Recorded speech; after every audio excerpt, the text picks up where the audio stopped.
안녕하십니까. 거꾸로 투자하는 쇼킹 부동산입니다. 둔촌주공 당첨자들이 망했다는 소식이 들립니다. 그리고 둔촌주공에서 일어난 충격적인 상황도 오늘 한번 같이 정리를 드려보겠습니다. 영상 시청 전에 구독, 좋아요, 알람 설정은 필수입니다.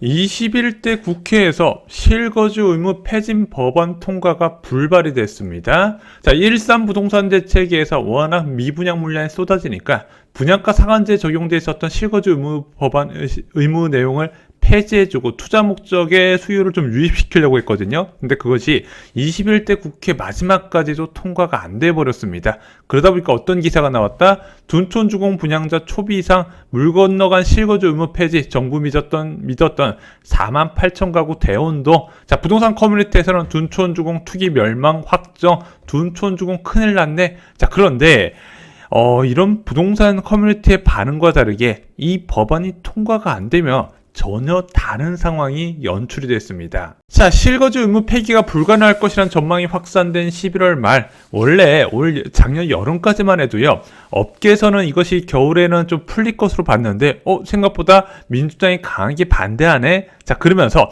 이것이 안 될 것이란 전망이 확산됐던 게 11월 말이었습니다. 어떤 일이 일어났을까요?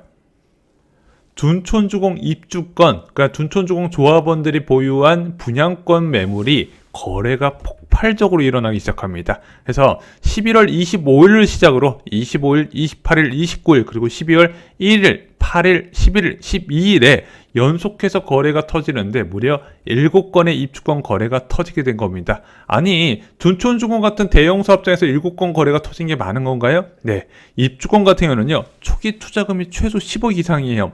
워낙 많은 초기 투자 자금이 필요하다 보니까 솔직히 수요가 좀 제한이 돼 있거든요.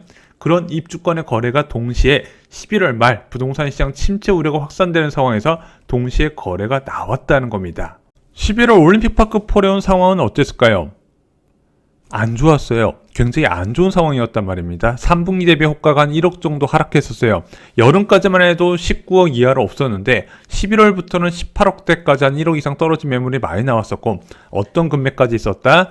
판상형 A타입 같은 경우는요, 10억 500만원까지 나왔다는 겁니다. 원래 얘가 19억 5천만원인데 A타입 기준으로 해서 1억 5천만원 초금매까지 등장해서 저희가 멤버십 회원분들께 바로 공유를 드린 적이 있었습니다. 근데 현재 둔촌주공 9평 얼마일까요? 제일 저렴한 게 최종 매수가 19억부터 시작입니다. 12월 초까지 18억대 매물 모두 소진이 됐어요. 실거주 의무 폐지가 안 될 거란 전망이 나오자마자 바로 소진이 돼버렸습니다. 현재 A타입은 19억 5천부터라는 거예요. 한 달 사이에 1.5억 원 뛰었다는 겁니다. 아니, 실거주 의무 폐지 안 되면 둔촌주공 위기 아니었어? 시장은 그렇게 단순하지가 않습니다.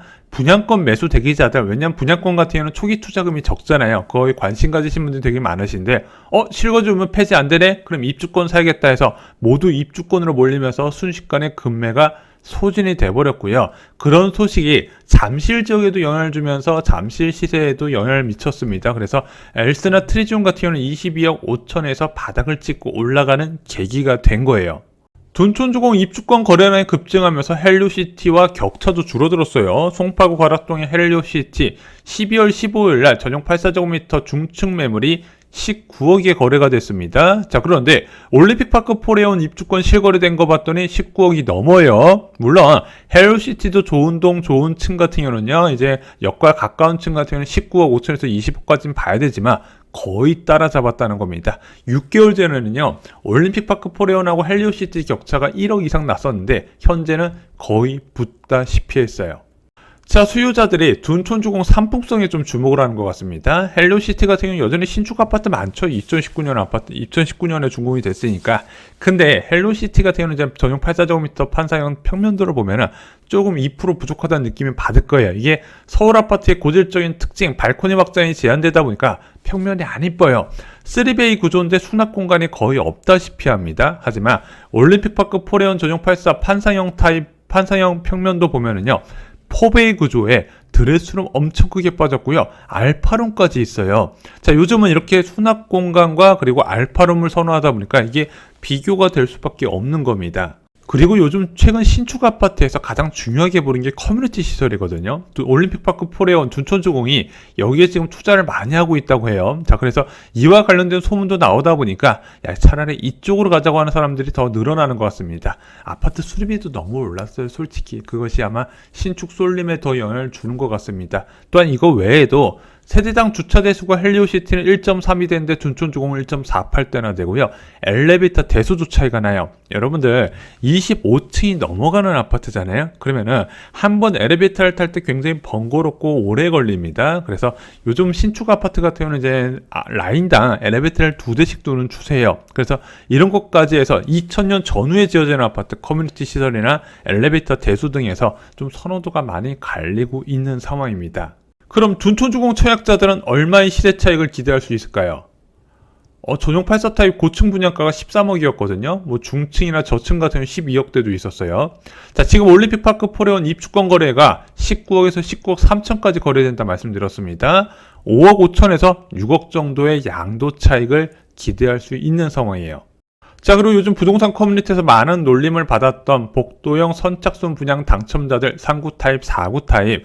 3구 타입 분양가는 최고층 기준 7억 1,500만 원이었고 49 타입 분양가는 최고층 기준 8억 8천만 원이었습니다. 근데 헬리오시티가 얼마 전에 실거래가 하나 등록됐는데 39 타입의 실거래가 11억 7천만 원이었어요. 39 타입만 기준으로 봐도 보수적으로 잡아도 4억 이상 수익을 기대할 수가 있는 겁니다.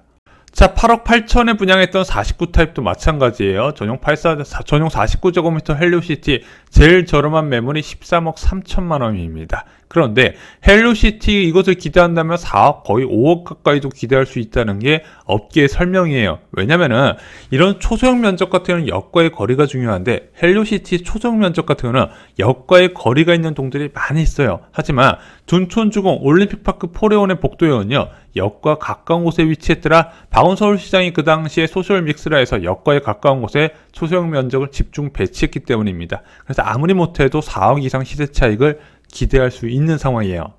자, 근데 이 청약이 로또다, 분양권이 로또다 이런 이야기 많이 하잖아요. 왜냐면 투자금 대비 수익률이 높아서 그래요. 자, 39 타입 계약금 분양가의 20%였거든요. 계약금 1억 4천만 원이었습니다. 근데 39 타입 시세 차익이 지금 4억이라고 말씀드렸잖아요. 투자금 대비 2.8배 수익입니다. 84 타입 계약금은요 2억 6천만 원이었습니다. 근데 시세 차익 기대가 지금 6억이라고 말씀드렸죠. 투자금 대비 2.3배 수익을 얻었다는 거죠. 자, 둔촌주공 당첨자는 눈물을 흘립니다. 통곡을 합니다. 이런 유튜브나 언론 보도 많이 보셨을 거예요. 과연 이 사람들이 슬퍼서 우는 걸까요? 4억에서 6억을 벌었는데 기쁨의 눈물이겠죠. 유튜브와 현실은 분명히 다릅니다. 아, 그리고 많이 나온 이야기, 야, 실거주 의무 때문에 금매가 쏟아질 거다. 근데 이 실거주 의무 때문에 4억에서 6억 어마어마한 시세 차익을 포기할까요? 일단 59 타입과 84 타입에서 뭐 금매가 나올 확률은 저는 거의 제로라고 보고 있습니다. 수분양자는 실거주 목적으로 접근을 했어요. 애초부터 이 실거주 의무 폐지가 나온 게 일산부동산 대책이었고 둔촌주공의 입주자 모집 공고는 12월에 발표됐고 12월에 접수했거든요. 그러면은 실거주 의무 상관없이 실거주 할 목적으로 사람들이 청약하고 계약에서 마감이 된 겁니다. 자, 그리고 이제 문제가 될 만한 게 3구 타입과 4구 타입이에요. 근데 이건 대부분 유주택자들이 받았어요. 유주택자는 뭐다? 본인 주택을 담보로 생활 안정자금 대출을 받아서 그 아파트에 이제 자금을 투입할 수 있는 환경이 됩니다. 그리고 실거주하지 않아도 그냥 본인 이제 명의로 본인 당첨자 명의로 전입만 하면 해놓으면 문제가 안 돼요. 그러면 이런 식으로 대출로 세팅해 놓은 다음에 월세 받아가지고 이자 납입하면 된다는 겁니다. 물론 이렇게 가지도 않을 거예요. 입주 전에 어떤 식으로든 대책이 나올 겁니다. 국회에서 법을 바꾸든가 아니면 국토부에서 시행령을 바꾸겠죠. 자, 아파트는 좀 이렇게 접근하셨으면 좋겠습니다. 그냥 너무 바닥 잡으려고 하지 마시고 너무 위험 리스크를 일일이 다 체크하지 마시고 그냥 내가 가지고 싶은 것을 갖는다는 개념. 그리고 집은요 뭐 투자 자산이기도 하지만 그 전에 가족을 위한 이제 주거 상품이잖아요. 필요를 느낄 때 사면 된다고 생각합니다. 둔촌주공 이번에 당첨된 사람들 필요에 의해서 그냥 내가 갖고 싶어서 산 사람들이 대부분이거든요. 결과가 아주 좋잖아요.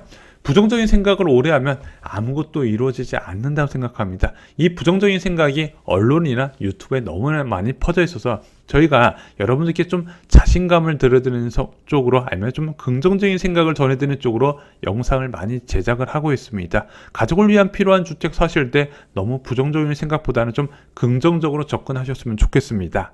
자, 여러분, 무엇인가 이루고 싶죠?